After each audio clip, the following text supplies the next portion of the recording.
wabarakatuh. Saya Hersu Benorif dari Forum News Network. Apa kabar Anda semua? Semoga selalu dalam keadaan sehat walafiat dan tetap semangat.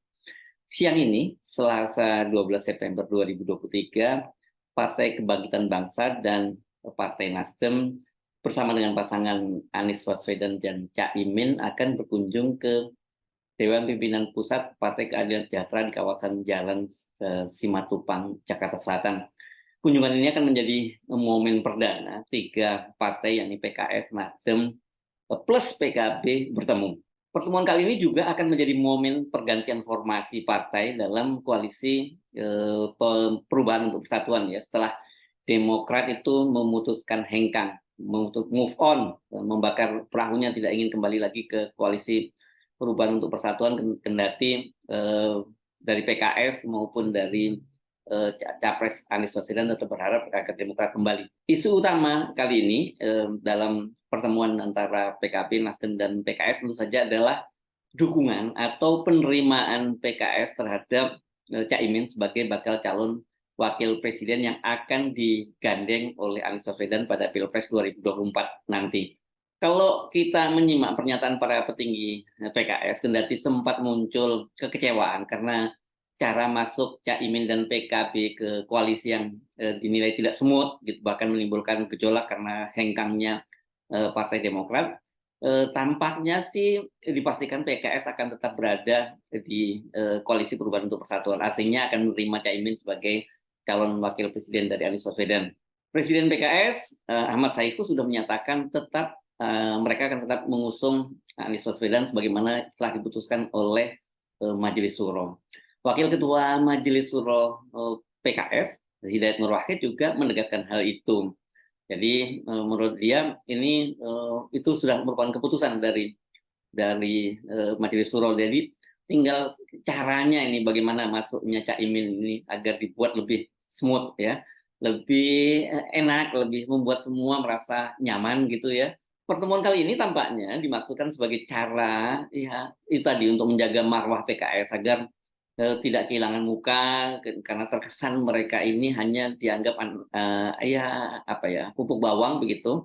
Mau tetap bersama koalisi perubahan persatuan dengan formasi baru, Nasdem dan PKB silakan, tidak mau juga nggak masalah. Toh koalisi antara Nasdem dengan PKB ini sudah cukup untuk mengusung Anies Caimin. Mereka sudah punya kursi yang memenuhi syarat presidensial threshold lebih dari 115 kursi. Tapi saya kira kalau sikap itu saya semacam tinggi hati itu di antara keduanya atau skema Nasdem dan PKB tanpa PKS, dan ini akan berlanjut, saya kira kedua pihak itu bakal rugi.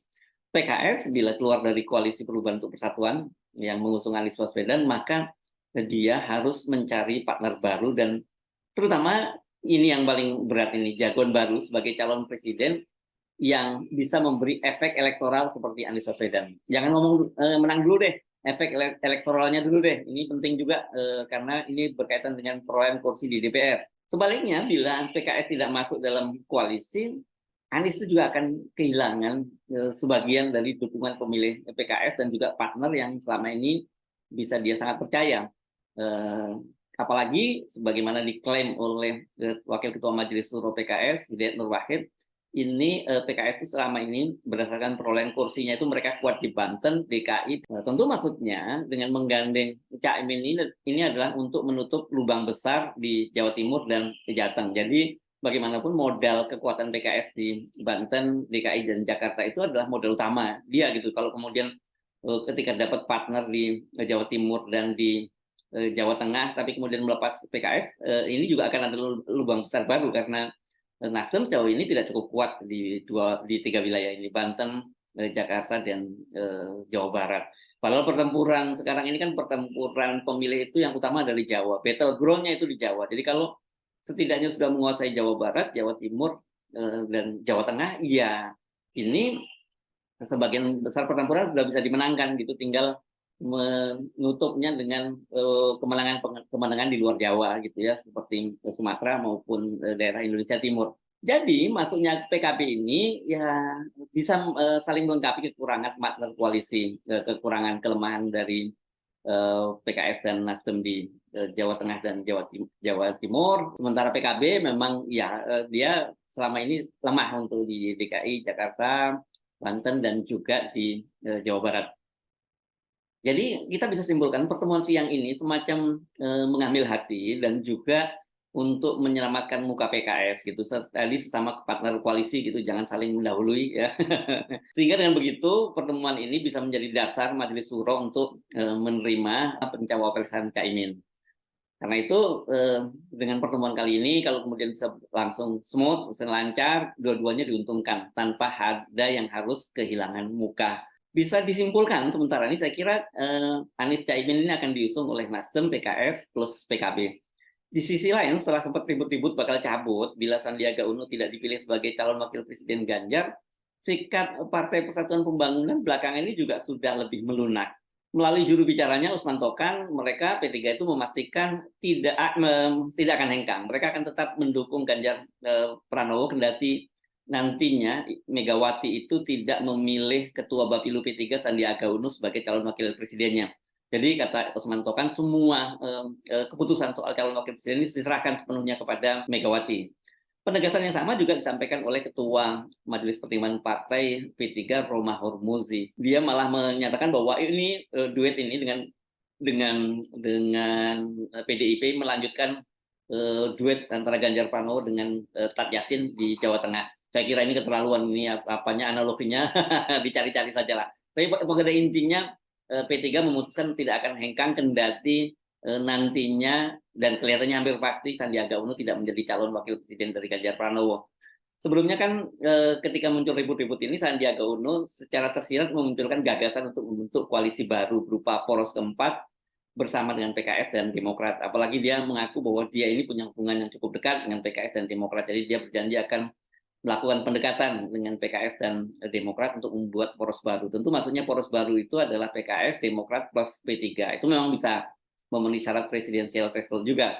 Sandi juga menyatakan bahwa gagasan itu sudah disampaikan ke pelaksana tugas Ketua Umum P3 Muhammad Mardiono. Tapi kita belum tahu seperti apa responnya Mardiono. Hanya saja dari pernyataan Usman Tokan dan kemudian juga Rumah Hormuzi kita sudah tahu seperti apa keputusan yang diambil oleh DPP Partai Persatuan Pembangunan. Dan ini kan maksudnya tadinya kalau berhasil membentuk koalisi ini ada PKS, Demokrat dan P3 maka ya ini pasangan capres cawapresnya itu akan diusung adalah Sandiaga Uno AHY atau sebaliknya AHY Sandiaga Uno, tinggal bagaimana hitung kalkulasi mereka dan hitung-hitungannya gitu. Namun dengan sikap PKS dan P3 yang tetap menyatakan dengan koalisi mereka masing-masing, PKS akan tetap mendukung Anies Baswedan, kendati belum menyebut Caimin, dan kemudian P3 menyatakan apapun keputusan Ibu Megawati dan siapapun yang dipilih Ibu Megawati sebagai calon wakil presiden pendamping Ganjar, mereka akan tetap bersama PDIP. Artinya ini PKS tetap bersama Nasdem plus PKB, sementara P3 tetap bersama PDIP apapun yang terjadi. Jadi karena itu peluang poros keempat ya jadi tertutup. Demokrat sekarang tinggal memilih, ini ada dua yang dia bisa pilih, Ganjar atau Prabowo. Namun kalau lihat latar belakang hubungan antara SBY dengan Megawati dan SBY dengan Prabowo, kemungkinan besar itu Demokrat ya akan lebih condong bergabung dengan Prabowo. Bukan berarti hubungan antara SBY dengan Prabowo atau tepatnya Demokrat dengan Gerindra itu tidak punya masalah ya. Anda betul ingat ya tahun 2019 ini kan juga sempat ribut-ribut ini ketika waktu itu Demokrat juga berharap dengan berkoalisi bersama Gerindra, Agus Harimurti juga diusung sebagai calon wakil presidennya. Tapi kan kemudian seperti kita ketahui Pak Prabowo akhirnya memilih Sandiaga Uno sebagai calon wakil presidennya dan waktu itu Ketua Bapilu Partai Demokrat yakni Andi Arief juga sempat menyebut Jenderal Prabowo sebagai Jenderal Kardus. Kalau sekarang ke Anies dia menyebutnya sebagai pengkhianat. Jadi ada juga ganjilan itu. Nah, tapi kan saya kira soal ini mungkin tidak seberat hubungan antara Megawati dengan SBY yang tampaknya sulit untuk disembuhkan. Jadi kalau toh disembuhkan perlu waktu yang lebih lama, mungkin tidak sekarang atau mungkin nantinya setidaknya kalau paling cepat ya di putaran kedua gitu ya, saling mendukung itu terjadi di situ gitu ya. kita tahu juga bahkan pada waktu tahun 2019 itu Demokrat akhirnya mendukung Prabowo kendati setengah hati. Nah, apakah sekarang juga kalau kemudian dia karena tidak ada pilihan lain akhirnya harus memilih Prabowo sebagai calon presidennya dan sudah berjanji tidak akan minta konsensi sebagai calon wakil presiden, apakah juga Demokrat akan mengulang sejarah lama pada tahun 2019 di mana dukungannya hanya setengah hati saja. Kendati pilihan-pilihannya kalau kalkulasi sekarang itu hanya kepada Ganjar Pranowo dan Prabowo, bukan berarti peluang Demokrat itu tertutup rapat. Ini ada faktor Gibran saya kira yang akan jadi penentu nanti, karena Gibran ini kan kalau kita lihat sinyal dari pernyataan Ketua Mahkamah Konstitusi Anwar Usman yang juga dari Gibran ini, kelihatannya gugatan judicial review usia calon presiden dan calon wakil presiden yang diturunkan dari 40 tahun menjadi 35 tahun itu bakal gol, berarti akan menjadi calon wakil presiden. Cuman pertanyaannya itu kemana Pak Gibran itu? Apakah dia akan dikirim oleh Pak Jokowi ke Ganjar atau kepada Pak Prabowo? Kalau kemudian Gibran itu menjadi cawapresnya Pak Prabowo, dan ini ya saya kira mungkin akan lebih solid ya koalisi di sini, karena tetapi persoalan itu jadi masalah buat Demokrat. Mereka tidak bisa lagi mengusung tagline perubahan gitu ya.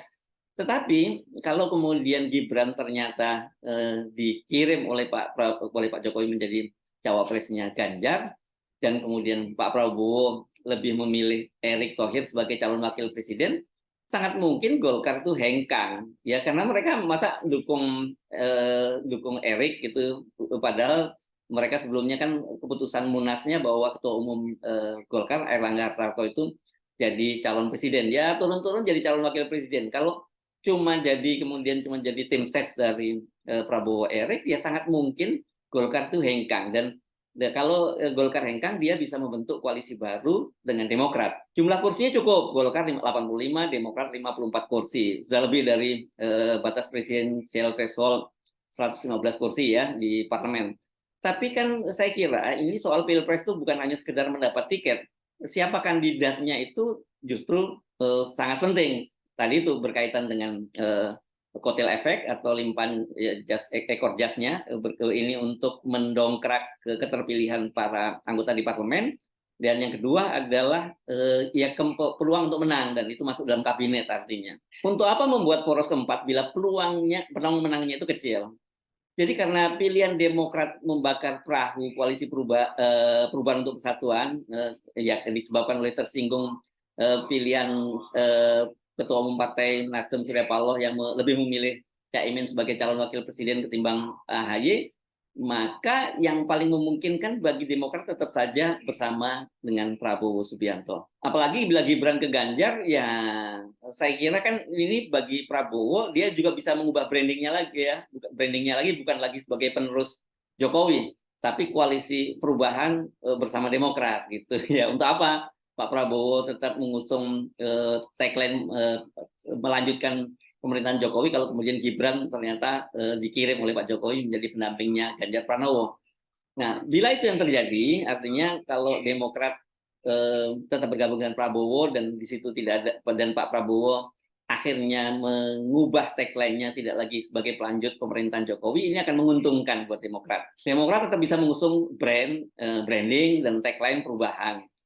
Jadi saya kira selama matahari masih bersinar, semuanya bisa berubah, termasuk partner koalisi. Saya sebenarnya dari Forum News Network. Sampai jumpa lagi. Wassalamualaikum warahmatullahi wabarakatuh.